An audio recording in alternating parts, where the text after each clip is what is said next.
Kankakee Podcast is proudly presented by Pewter Pros, Stitch Prints, and Digital World Design family of businesses, celebrating 25 years of small business ownership in Kankakee County. You can learn more at mypewterpros.com, stitchprints.com, and digitalworlddesign.com. Thankful for the way these stories hold on to the lifetime we won't get back. I know these rivers carry on.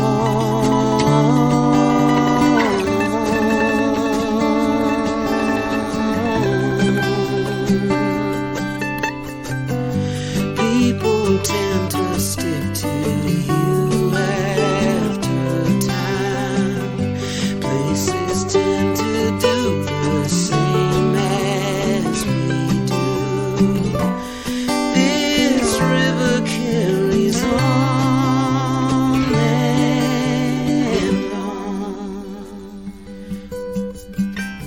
Hey, it's Jake LaMore of Kankakee Podcast here to review Dairy Queen's Blizzard of the Month for April 2023. It is the S'mores Blizzard, or is it Schmores?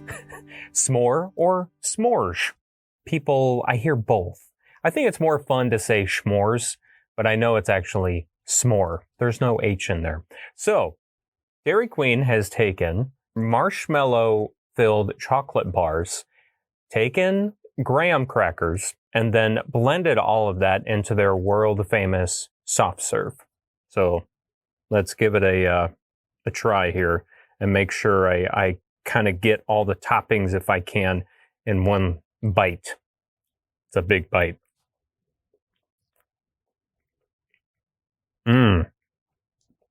My gosh. I feel like I'm sitting around a campfire right now enjoying a nice s'more. That is so good. Yeah, you got to try this. If you don't, you're going to regret it. I think the only thing that I would love is if it was dark chocolate instead of milk chocolate. But that's really my only correction of the S'mores Blizzard at your Noble Dairy Queen stores. You can go get one yourself. They're located in Kankakee, Bourbonnais, Momence, and Mantino. Happy tastes good. They don't call me Schmore LaMore for nothing. Welcome, Mayor Mike Watson, the mayor of Bradley, to Kankakee Podcast. Great to have you here. Well, thanks for having me. So. Yeah, I feel bad you haven't had breakfast, and it's like 1 o'clock in the afternoon that we're recording. I was actually thinking about just stopping over to Taco John just to pop something in, but I was already running against the wire, so I figured I didn't want to keep you waiting. Oh, so. well, thank you. We'll handle it. I appreciate that. So I don't need to eat the food anyways. I can handle losing a few pounds. So if I remember correctly, just from the interactions I've had with you and just the little bit of research I've done, you are born and raised in Bradley, right? Absolutely, yeah. Yeah. So has your family been here a long time, or? My mother's side of the family came from Iroquois County, and dad's side of the family came from Kankakee County. His mom was from the Bonfil area, and his dad was here in Kankakee, so ultimately, the old man was raised pretty much in Kankakee. He had some spats where the family moved a little bit outside the area, not outside the state. Mom's side of the family was farmers, and so they were entrenched in the Clifton, Ashcombe, Shabance area. What was your mom's maiden name? Ducat. Ducat. Yeah. Okay. Definitely a farm family right there. And then your dad's side of the family did they mainly do factory work, or were they farmers too? I can't really relate too much. I mean, my grandfather, from the time I was a little guy, well, before I was born, actually, he in the late 50s, he was in the waste business. He essentially migrated to the Joliet area in the early 60s. So that's when I come along, was in the early 60s. I didn't have a lot of interaction with them. Their business still took off in the Joliet area, and that's how I ended up getting into the industry, because I I spent my summers up there in high school. That's where I learned how to operate heavy equipment. I learned how to drive a vehicle, drive a truck. And so I got hands-on use of an experience very early on. And so when I was 15, 16, 17, I was doing some of these things, not really delicate type of work, but familiarizing myself with the operations of different pieces of equipment and stuff. So, and on my mom's side, I mean, I would spend a lot of my summers out there doing the old traditional, baling hay, walking beans. I loved the animal husbandry area of the operation that they had. And so I would spend my free time out there. Once I had some wheels of my own to drive on down there, I'd scoot on down there. And everybody thought I was crazy, I guess, because I wanted to go to work, I guess.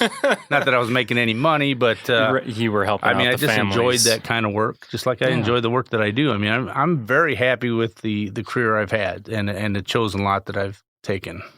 So the company, did your grandfather start that waste company? He started a waste company separate from United Disposal. His company was called M&W out of Joliet. There was never any helping hand, if you would.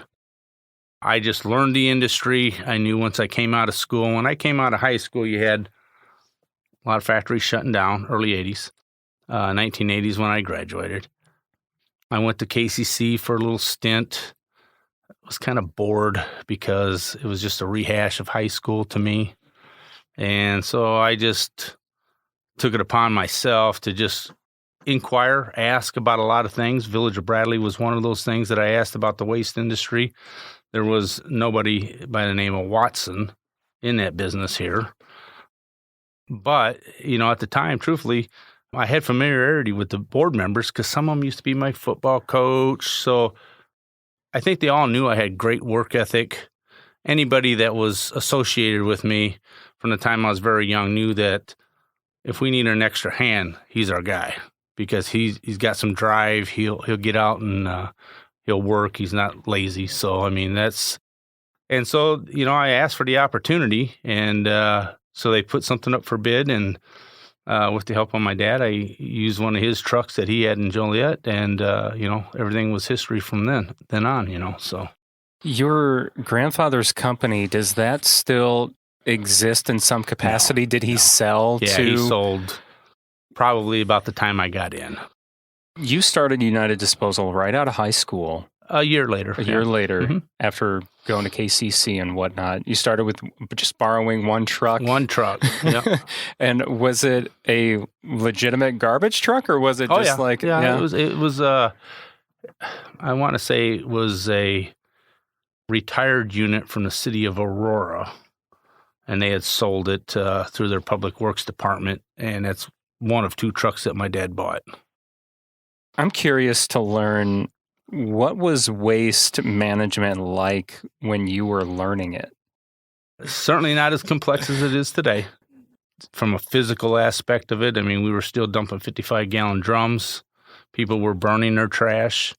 That's all kind of gone away. Automation has taken over almost all aspects from two standpoints. One, from a practicality and standpoint where you're not running up workman's comp claims with your people. The other side is that there's less people in the industry from an employment standpoint. And, you know, we used to have 3 people on a truck. Then we went to 2 people. And then we kind of went to the automation where we got down to just 1 person to the truck now. So, and it's just because that there's just not that many people that want to do this type of work. And, you know, when I was a kid, all the kids wanted to be a garbage man. Right? They chased the garbage man up and down the alley or down the street or whatever. Or, you know. Yeah, I mean, growing up in the 90s, I always would see the guy riding the truck in the back, and I was like, gosh, that looks cool and dangerous. Where'd you grow up at? I grew up in Mantino. Okay. Yeah, so I remember seeing the guy hanging out in the back because he'd always, you know, the truck would stop, he'd get off, throw the trash in the back of the truck, and away he would go. And it always looked so cool to me. I'm like, wow, that looks like fun. Well, I enjoyed it when I was younger, the physical aspect of it. did have a way of keeping me a little slimmer. And I would imagine the number just, it's done on your back, though, is... You know what? The biggest thing that I think would be from a physical standpoint would be my knees. Jumping in and out. The trucks were taller in the air. Now they're kind of a one step in and out. And, everything's changed so dramatically that not that it's easy now because, the workload essentially has increased, but productivity has as well. When you were first learning the ropes, was it garbage dumps that you were bringing the garbage to, or was it was a landfill at that point? No, it was a landfill that we would take it to. Okay. The one here south of town. Is that still in operation, or is that closed? No, it's closed in 2005. Okay, so it has been that long. Now, where does the garbage get taken to now? Well, we happen to be fortunate enough to have our own transfer station. And so we bring to our facility, which is essentially what it is, a transfer station. You drop the load out of the smaller vehicle, the collection vehicle, and you load it up on a semi. We take that to a host of various landfills, Clinton, which is about 110 mile away, one way. Sometimes the Pontiac, which is 55 roughly miles away. And there are other options available to us. There's a landfill over the state line. Morocco? Morocco. Yeah, it's over the Brook area. And then there's Okay. obviously one up in Joliet for those folks up in that area. But everyone, depending on mileage, isn't always the main factor in determining where we're going to go. What it obviously cost. We're in a location where we can actually get some competitive offers to bring it to the facilities because we're like in the case of Clinton, we're just at the farthest end where you can do 2 loads a day with your semis. When they closed that landfill, were they trying to dig another one in the county? Yeah. There was an application to cite an expansion of that landfill. I did have a little bit of disagreement with that because of the size, essentially. I mean, I was okay with, and at the time I lived out there, I owned property out there, so I was an adjacent property owner, and I didn't have an issue with an expansion, just needed to be reasonable. The county had a long-standing policy that predated, to the beginning of the landfill, when that one was open, that they would only have such a facility for Kankakee County waste. So once you open that up, which is what was going to happen with regards to that, I think they were going to be taking in about 1 million ton per year. Oh my gosh. The footprint on that facility was a half a mile wide by a mile long, and that was just a footprint because it just happened to be in a very unique section. That section was actually 1.5 miles long, so it gave them a little bit of room from each operating in. But it was completely different than what everybody had been accustomed to out there.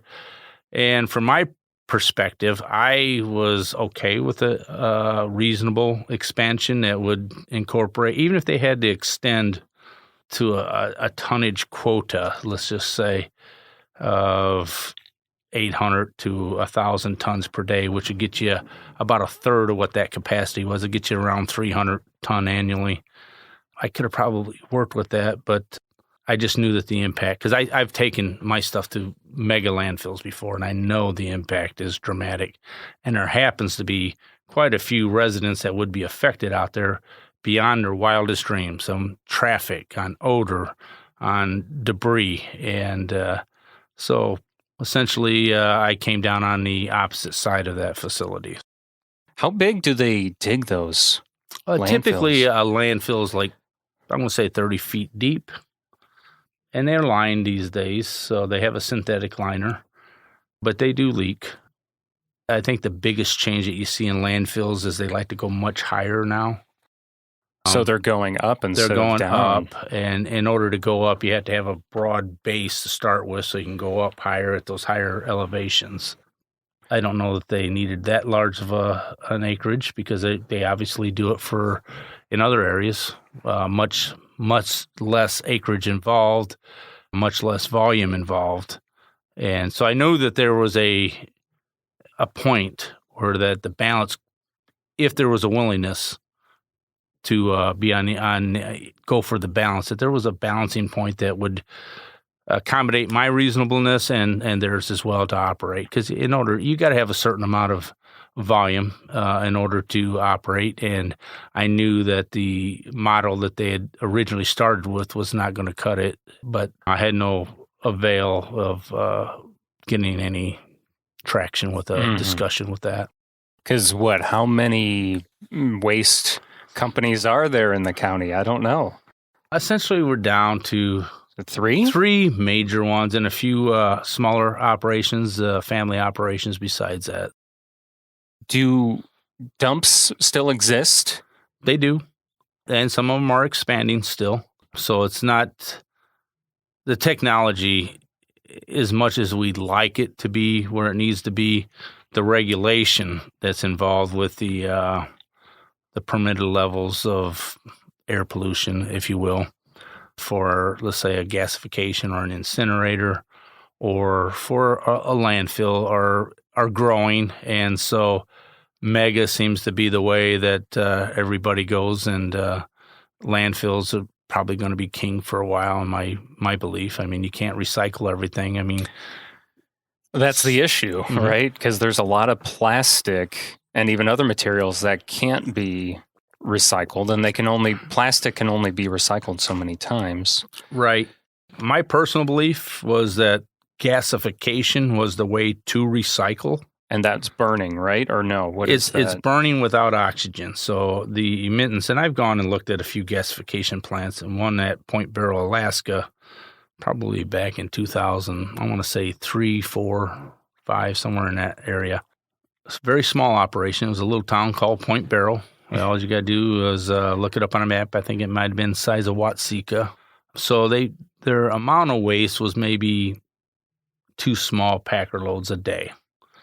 They had 2 units. They'd put today's waste in this unit, Unit A, and tomorrow's waste in Unit B, and they would essentially cook it down. The emissions were negligible, and at the end of the week, I think, each one of those produced one of those, I want to say like a cubic yard or maybe 2 cubic yards, those bulk bins that you see on a skid, one of those full of ash from each one of those. And so essentially that town reduced their residual to that, and they'd pull out the metal and stuff as well. So. Sure. Yeah, you'd have to at that point. But it wasn't the tin cans. It was the metal that was like bed springs and stuff like that. Oh, okay. Stuff that wouldn't really go through the unit efficiently. It was a unique experience and kind of neat. I'm just always curious to hear what there is at this point, going past the landfill, because obviously it's going to come to a point where there's got to be something different or something better. Well, my preference would like to see the industry go towards gasification or something along those lines where it turns the product into an energy. And the issue is the emissions. Can we get it to a point where those are negligible enough, or they're the least harmful? There's always going to be harm, I guess. But again, it's a balancing act of what can be acceptable. Yeah, because no matter what you do, there's going to be harm somewhere. Mm-hmm. It's just figuring out what is the least amount of harm. And some of the ash, I think they come up with concrete products where they mix it in so that you don't have any leaching of the residual of the ash into the environment. Those are all great ideas, and I think that's feasible, but I just don't know at what point it gets us there. I would think there's got to be something you could do with all that ash. And to me, sometimes less regulation is better because it allows people to get in on a micro level potentially. And as long as, at the end of the day, if you're running a clean operation, whether you're composting or something like that, where you're taking out the organic part that would decay, those are my beliefs on the thing. And I think the world may come to that eventually, because once the cost starts going up through the roof, there'll be people looking for those alternatives. So how does the operations for United Disposal work then?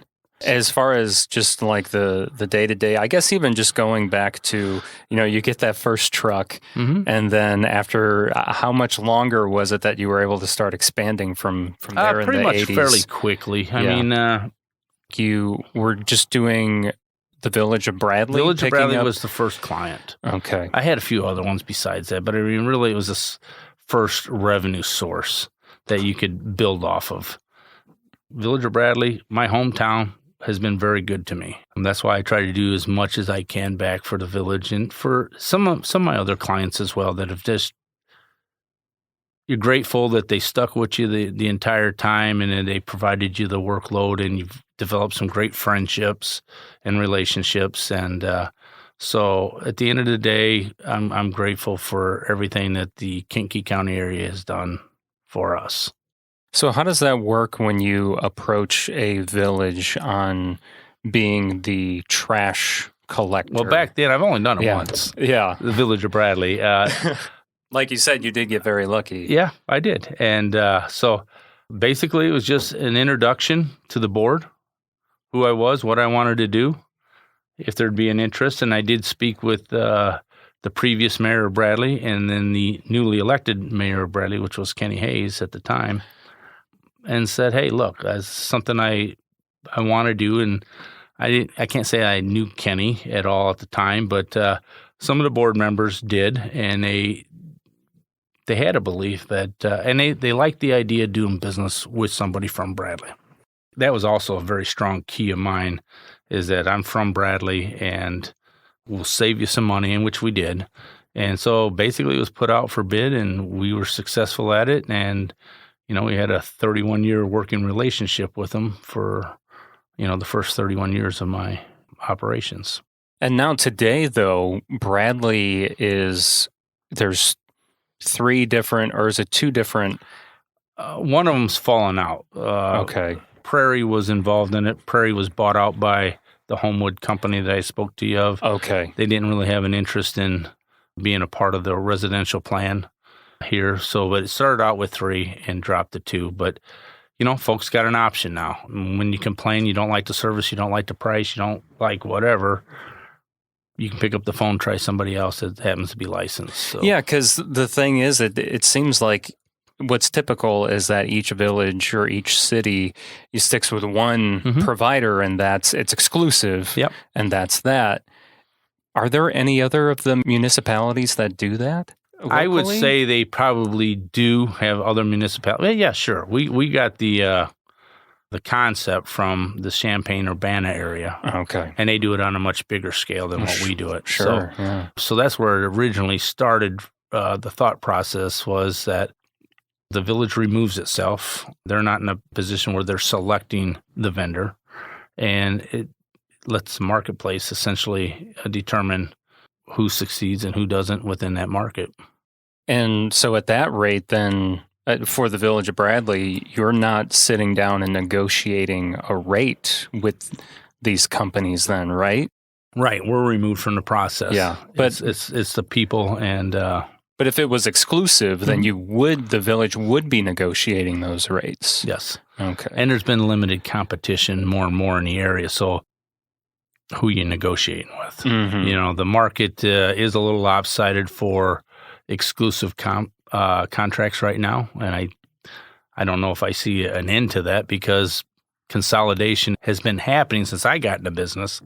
But it seems to be to the point where there are almost monopolies out there, so there's no more consolidating because it's already been all kind of. So, the good way to do it is, some of your smaller vendors may not be able to take on a whole municipality, but if they can get a little piece of the action by offering their services and licensing through the municipality, then, they can get a foothold.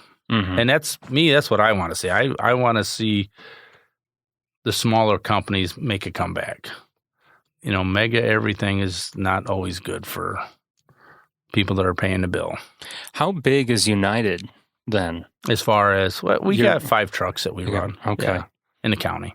And how many municipalities do you go to? Are you just in the county then? You just pick up in the county? We're pretty much just in the county. We do a little bit down in Iroquois, subscription-based, and we maybe get over to the county line to the north a little bit. But, you don't make money traveling up and down the road. No, I would not think so. You're going to travel. My philosophy, my business plan has always been to stay as consolidated as we can within the area where the base of our operation is, not to be overly expansive minded, and just kind of make our smaller operation the most efficient that we can. So how does it work on a day-to-day then? You got your collection trucks, and then what happens from there? Well, a team of people go out, collect the stuff, and bring it back at the transfer station. We empty those loads. We consolidate those loads into a semi, and those semis take the end product out to the various landfills. And you do recycling too, right? You have a little bit. We've kind of fallen off on that with regards to the Village of Bradley, since we're not the exclusive contractor like we were, and it was required at the time. Yeah, we do certain items. So we do certainly a lot of metals. We do some instances where we do paper, cardboard, and that kind of stuff. But it's been a few years, especially with the COVID issue and China shutting down. And China really is the United States trash depot, if you will, because they take a lot of the plastics over there. They're the ones that are pushing, the majority of that end of it. And, the relationships hasn't been real good over the last couple of years. So the plastic just has nowhere to go. I mean, it doesn't have as many options to go. You still have some that are looking for that clean, superior product, but it's not like it was at one point in time. Getting out of United Disposal, how did you get into? Because you were a trustee at one point, right? How did your political career come to fruition? Well, you sure you want to hear this? I'm just curious. We don't have to. Happy to share. There's no secrets here. I would say I was probably around 42 when the waste management expansion came about. I'm a neighbor to this operation on multiple sides, and had a discussion with the folks that were headed up the application process on the waste management team. Really couldn't come to any common discussion on it. It was full steam ahead. So prior to that, I ran under the radar. Nobody knew who Mike Watson was.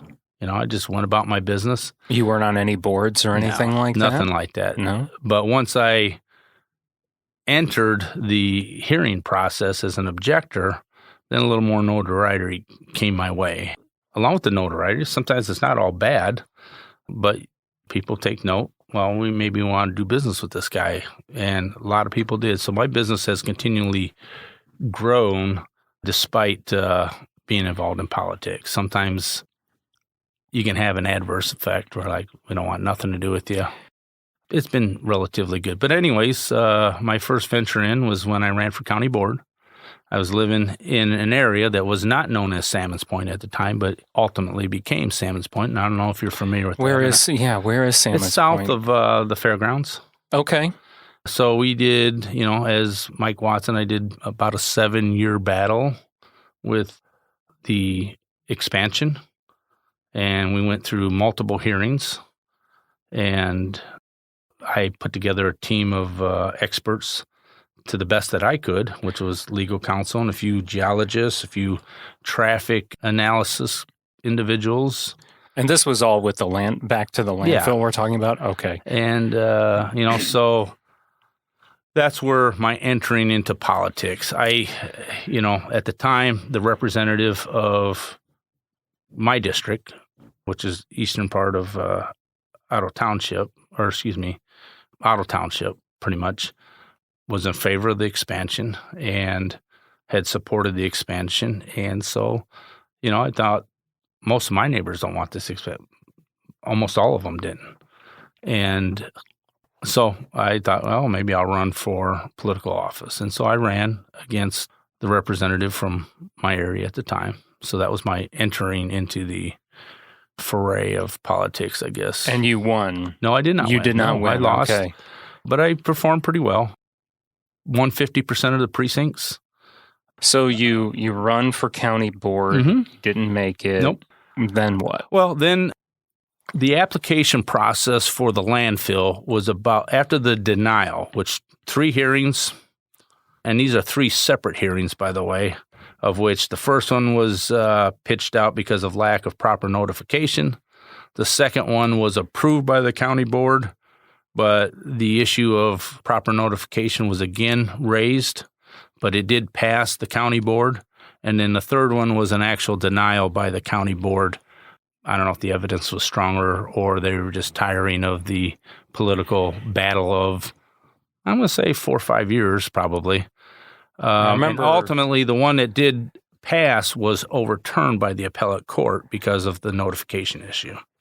And that was an issue we raised.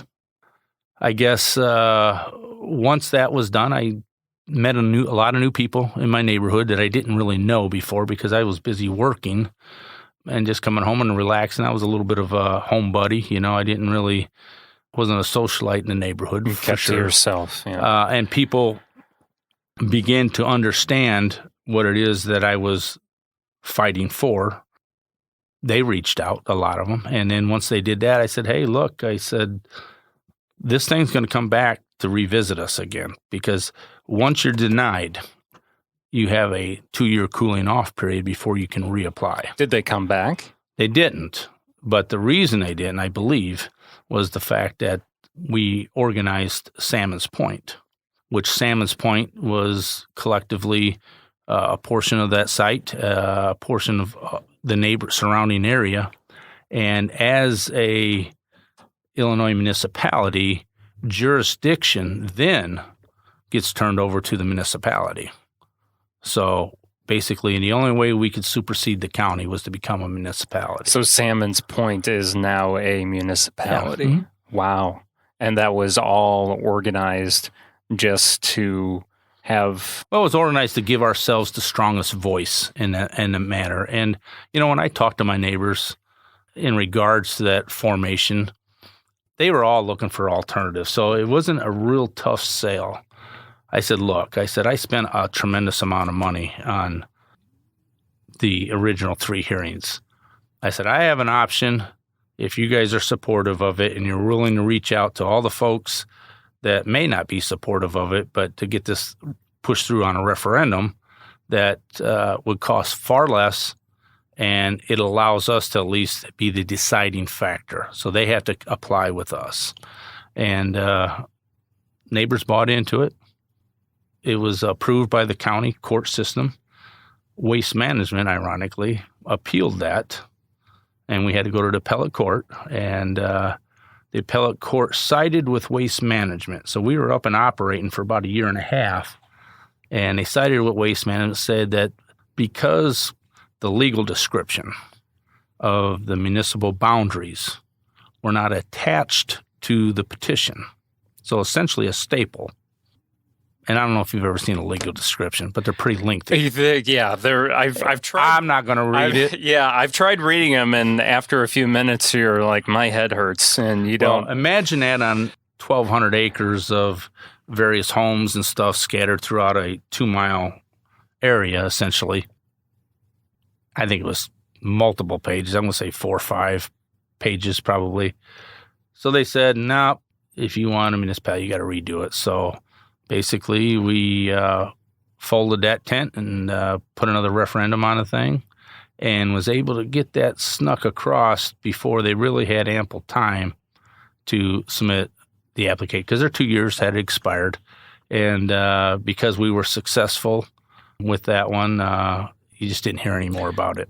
Wow. So that must be the county's newest municipality then? Us and Limestone were essentially the same time, but oh, really? We were before Limestone with the original incorporation. But I thought Limestone would have been Limestone forever. Really? Limestone was just a township. Yeah. And I'm not sure why they incorporated out there, but they were doing it about the same time. So this is going back to 2006 of the original incorporation of Salmon's Point. And then in 2008 was the second one that still is rolling today. Yeah. Okay. Mm-hmm. Wow. Yeah. And then so I was appointed as the first mayor of Salmon's Point. and was subsequently elected as the mayor of Salmons Point pretty handily. And how many people live in Salmons Point? not many. I mean, there's Yeah. a total of maybe 300 at the time, men, women, and children. So I'd say probably almost 50% of the population was kids, and I'd say 110, 120 voters. So you're the mayor of Salmons Point for how long? Well, if you combine everything, I'm going to say from 2006, even though it was declared ultimately invalid, but nonetheless, I served in that capacity until 2012. And then what happened after 2012 then? 2012, I moved back to Bradley. Things have changed in the waste business for United Disposal. We were no longer the municipal contractor. And so any conflicts that I would have had been removed. And so I decided I was going to move back to town. I was going to run for mayor of Bradley. When was the first time you ran for 13. mayor? 13, okay. Mm-hmm. And so you weren't a trustee at that point? Not at that point. Okay, so you ran in 13, and you were up. Who were you up against at that? Bruce Adams. It was Adams, Yeah. okay. And then lost that election, Mm-hmm. and then must have been the next election you ran for? 2015. You I ran for as a trustee. Okay. Successfully. 2017 ran for mayor again, unsuccessfully. And then 2017, even though I did not prevail at the mayor's race, I did manage to get another, if you want to call it, party member as a trustee elected. So now I wasn't the Lone Ranger. Now there was two of us on there. Myself and Chief Barber were both trustees of the village board at the time. In 2019, we put together another team of people, and there was 4 positions available because one had been vacated and needed to be elected for a 2-year term.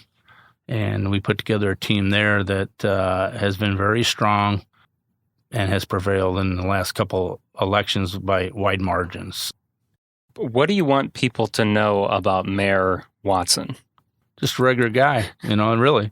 I'm probably the most genuine and authentic individual that you'll run across. I put my pants on the same way the neighbor down the street does, one leg at a time.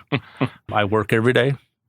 Besides the mayoral duties, I've used my background of experiences to help better Bradley, and that's going to be my goal. I mean, at the end of the day, I want Bradley to be the most successful municipality in the county, and I got a pretty strong drive, work ethic, and I've assembled a pretty decent team around me, and we've had some moving parts. People have come, people have gone, but we've got a good core of people, and they know that I expect high performance out of them, and that if it's something that I'll put my name on, I will back it 100%. Through a referendum or whatever I need to do, and we ultimately did that with the sales tax, the non-home rule sales tax. Not only did I give my word to the folks that we would rebate Bradley's portion of that to them, we've maintained that word, but we also put it in the form of a document, a legal document, an ordinance that requires us to do so for the next 10 years. The rest is kind of history, And then there's the gift card program too, and that's for people that aren't just property owners. Absolutely. If you're a renter or just a resident of Bradley, you can qualify for the gift card. Right. So when we imposed the second 1% sales tax, the business district sales tax, which essentially is most of our retail area. We all know there's a lot of retail in Bradley. Right. Yeah. We're very successful at that. And that was done on, when Ken Hayes and Gail Kent were here, Jerry Baltazar, all those people helped build the retail segment that we have of our municipality.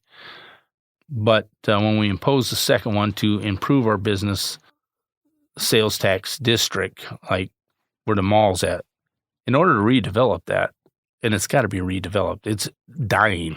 And in order to do something different, you need funds. And what better way to do it is than through a consumption tax rather than I'm putting it on your property tax. So you can voluntarily decide whether I'm going to participate or not. And if you are a Bradley resident and you are participating, Well, we're going to try to balance that out and give you a little bit back based on your residency of being here. We want to take care of our Bradley folks, and this is one way that we get to do that. And we've had great success. I mean, I'm a little astonished myself at how successful, but, we're doing very well. Bringing up the mall, I thought about this the other day. I remember sometime in the last 2 to 4 years, there was a study done on the mall in order to try to figure out what could be done with it, right? I don't remember who was doing that study. Okay, well, I think one was done by the CVB. Okay. Initially, that said, essentially, it needs help or it's going to fail. Yeah. That was done prior to my being the mayor. Okay. Prior to really much of my involvement with the CVB might have been, I'm going to take a guess, 16, 17, probably right in that area of time. And once I became the mayor, I unleashed a whole bunch of studies because I wanted professional direction so that I can confidently make those decisions, not just from my gut, Mike Watson's gut, but backed by people that know that industry or that segment. So we did one for the fire department. We did one for dispatch. We did one for the mall as well. And so we got a bunch of information back. We did one for what types of entertainment types of business we should be attracting. So we got a little bit of a blueprint to go off of, so we know what we want to bring to Bradley to kind of help uplift us, because we know that if we bring people here in droves, let's just say, that normally wouldn't come here, that they're going to shop here, they're going to buy gas here, they're going to go out and have lunch, they're going to rent a hotel, and that helps perpetuate the revenue stream for the Village of Bradley. I was just curious as to what was deemed through all of those studies, if they had any direct suggestions on what to do with the mall, just because, every time I go there, I'm just like, man, there's so much potential here, but what? Well, acquisition was one of the first recommendations that come out. So we began acquiring first the Carson's building. Now we've gotten a J.C. Penney's building. Oh, you do have the Penney's building. Yeah. I did not know that. Yeah. And we've got people that are, and we're able to pay for that essentially with cash because of the success we've been having. With the sales tax. Yeah. Right. And so we're not putting any burden on our taxpayers back for that. We're, at the same time, we're on the verge of having an open house for our second fire station, which looks wonderful. So if folks ever get out there to the Newtown area, you see the black and gray type building with the bright red doors, that's us. And it's going to be beautiful out there. So we're able to expand the services that we can give our folks. So better police and fire protection. I mean, we're starting to increase the number of police officers a little bit preemptively because we know we got some retirements. But there's a process that when you hire someone as a police officer, they got to go to the academy. Then they got to do the drive along. And, 6 months it eludes you pretty quickly. Yeah. So we know that there may be some coming up. And if not, we're going to be a little strong off the get-go. But preemptively, we're going to be able to not really miss a beat when those retirements start to happen. We did one for the fire department, where would be the best second location for, and we came very close on some property we already owned to landing right there. So we decided that's where we're going to build that second station. Dispatch, we did a study on that. And dispatch, we were the standalone dispatch center besides CanCom. Every other municipality had joined it. And the data says you're more expensive and you're not providing a higher level of service. CanCom can provide a higher level of service because, number one, they're manning it with multiple people. We were kind of sometimes manning it with only one person per shift, which is kind of, what happens if you get two emergencies at the same time. So those were all considerations that we took in. We were able to move our folks across the board to the CanCom operation at about the same pay. They were unionized over there. Just a different work environment as far as where they reported to work. But that was essentially it. And people didn't even notice a change because I think I don't want to get this backwards, but I think 70% of the calls went to CanCom first because they came in on a cell phone. So anything that came in on a landline would go directly to Bradley Dispatch, which has dwindled down over the years. Yeah, how many? Most people don't have that. No. So 70% of them were having to go to CanCom first and then get transferred to Bradley. So there's a delay there and a life safety issue there. I mean, when seconds count, seconds count. Yeah, absolutely. In that case, what are some other things you're excited about that are currently in the works for Bradley? Well, there's a lot. I know that. I know. There's a lot. I don't know that I can divulge it all. Well, there's got to be some. There's got to be something. Well, I'll tell you what. We've got some great public works, and we did the most street repairs that Bradley's done in multiple years last year. So yeah, I know there's some just down the street. Well, from we did some around your neighborhood too. Yeah, I did notice that. And that was through a grant that we were able to secure that had to be applied in low to moderate income areas. This area qualified. That's why you were able to get some of the streets here that were in the greatest disrepair. East Bradley got quite a bit of it too, which is my old neighborhood, my current neighborhood actually. I mean, that's where I grew up at and still live at today. So road repairs, we've got an alley program where we're upgrading the alleys. They've been pretty well tore up over the years. Blatt subdivision, we're currently doing a River Lane project. Yes. To do two things. It's basically replace curb, sidewalk, and asphalt, and at the same time expand the drainage that we were having issues up there. And this was something that I got a lot of calls on initially. I was up there by Fairview. Is it Fairview? Fairview floods quite a bit. Yeah. Yeah. Well, we're going to alleviate that with that project. Okay. As well as, and we're increasing the size and getting it to move a little bit quicker through here and not back up so much. The next one will be Blatt, which has that big puddle that builds up right at the park. Yeah. I mean, several feet deep there. And then also on the other side of Route 50, or excuse me, Kennedy Drive, by the family house area, which I didn't really realize that until seeing it with my own eyes. And, that'll collect, on a hard rain, will collect a couple inches of water across the entire parking lot. And on the street there, can't remember the name of the street that's there that dissects with... that's right on the corner of Family House there. I can't remember the name of the street either. It's like a big, if you look at the topography of it, you can see that it's like a big dish and it all just collects there and dissipates very slowly. So we will connect that to the Blatt Road upgrade. So we'll be able to drain into that system, expand that system as well. That should take off maybe next year. This year in Bradley, we're doing River Lane, we're doing Dennis, we're doing Park. And I think we're going to be getting to Marla Terrace. And that's essentially everything. That's curbs, sidewalks, and pavement. Yeah. And fixing drainage and actually moving the aqua water lines out of the street, essentially.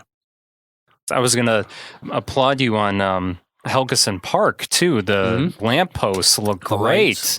I love those. Yep. That was a project that we've had on the books for about 2 years. On how to make that happen. And so last year we finally put aside the money to do that and the manpower to do it. And we did that in-house. So basically I noticed all the Bradley Public Works did that. Yeah. And our Public Works did a remodel of Village Hall. I mean, I've pushed the envelope when it comes to doing stuff inside, which we're kind of like out of their element before, but not that I'm a builder, but I got a pretty strong basic sense of it. And I know I can lead that effort personally. So we've done it. We're building a community center right now, which is a block from Village Hall. Block which way? It would be to the west. It's the old, the most recent tenant there was the aquarium place. Okay, that's the community. That's going to be the community center. So that's in progress. We're doing a majority of that in-house, not all of it. Plumbing. We got Bradley's needed one for absolutely. It's great. My goal and objective is to really transform Bradley, and if I'm here long enough, I can get Broadway done, North Street done, Route 50 done, and a pretty good portion of Kennedy Drive. So, and that's just the drive that I'm going to be pushing for to get these things done and to bring the type of stuff that'll help us expand our revenue stream to pay for that stuff. We've got a splash pad that's should be going out to bid. Now, we did bid the parking lot already, so that's I know they put some silt fence up there, I believe, already. That's at Lil's Park. That's at Lil's Park, so that'll be another amenity that won't be usable this year, but it'll be usable by next year. And it's been needed. We haven't had one of those things. Back to the mall, the acquisition of those two buildings, is the point to acquire those to sell them or to do something with I don't them? see us being long-term. Had it not been for COVID, we probably would have moved some of these projects along. COVID set a lot of things back. People that were set to move on it paused, then changed their mind. We do have some new interest in it that I think is creeping along, and I'm hoping this year we're announcing a project for the Carsons and potentially the Pennies as well. So cool. That's great to hear. Yeah, I just didn't know if it's one of those things where studies showed if the village acquired it, it would be easier to sell. No, not so much that. If the village acquired it, it would be far easier for us to direct what we want to come there. I see. And so we know that we want that to be an entertainment district mixed with retail. And so the old model that's there where the interior mall is, let's face it, it's not being used. And so you have to have some creative strategic thinking in order to change the environment that's there. And that's what we're going to be able to do, I think. If people are patient, they're going to see lots of little things happen. And when I say little things like the extra fire station, which is really a big thing. Yeah, it's huge. I mean, when you think about it and about other areas that are putting up a fire station, putting up a splash pad, building these roads, that probably doesn't happen to the extent that it has here in Bradley. But those are the smaller things in my mind because we're going to be bringing some very big projects to the Village of Bradley, and it'll be an exciting time. And I like the naysayers out there because they do motivate me to succeed, and ultimately. And but I think it'll put a little bit of that to rest once people really see the wow factor that comes in. And there's going to be a wow factor, Jake. You're gonna notice it. Well, I mean, I'm just looking forward to seeing what happens. So, and I hope it's good. It's nice to hear and see about these little things happening. So I'm really, really excited to see what comes up. Buckle up, buddy. That's all I can tell you, because it's gonna get wild and crazy here in this upcoming year, I think. Well, you got any suggestions for us? I mean, I might as well take the opportunity to see some of the things that you'd like to see us do, because I'm all about taking in information. I don't have necessarily any direct ideas, but I just. Going through the mall the other day, I was just like, man, this is such a great space. It's such a great location. And I just keep thinking in my mind that has to be something that can be done to make this usable and successful. And I guess in my mind, I just hate to see a big development go to waste. Well, I'm the same way, but I'm not sure that it's going to survive in its current form.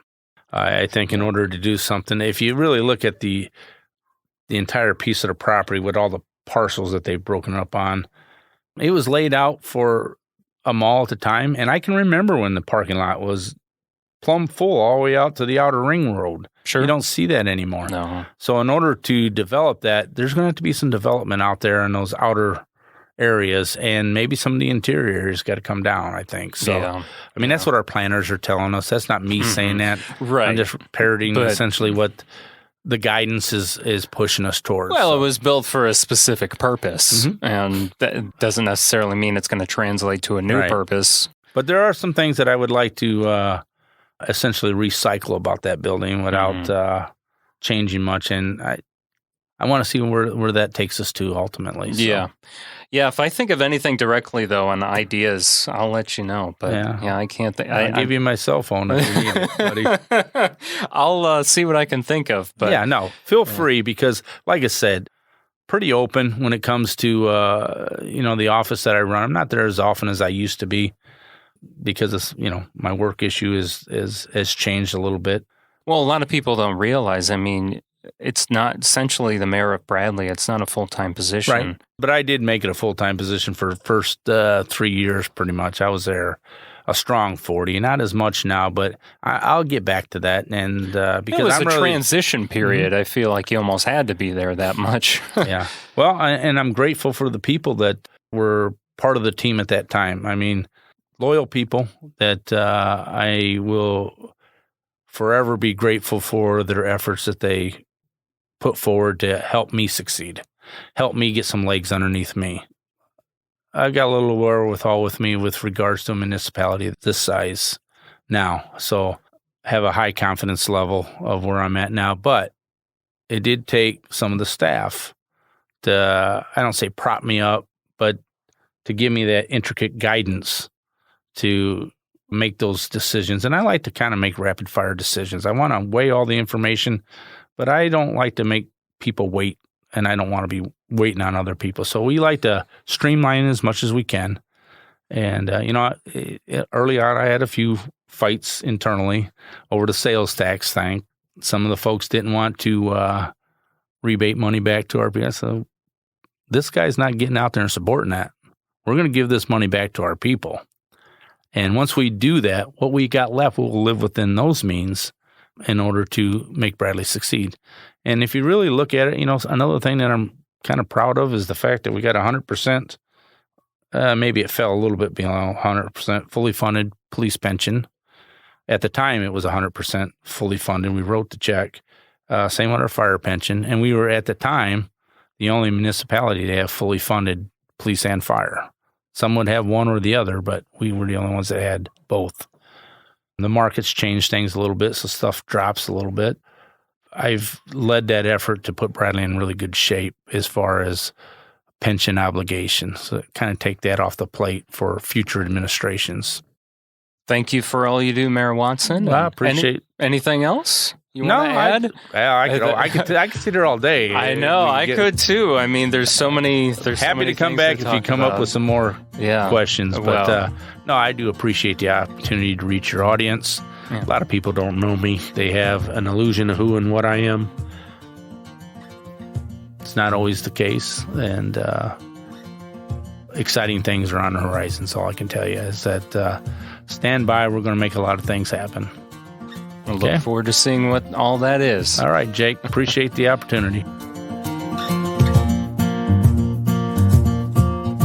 That does it for this episode of Kankakee Podcast. I'm Jake LaMore. Thank you so much for listening. Kankakee Podcast is proudly presented by Pewter Pros, Stitch Prints, and Digital World Design family of businesses, celebrating 25 years of small business ownership in Kankakee County.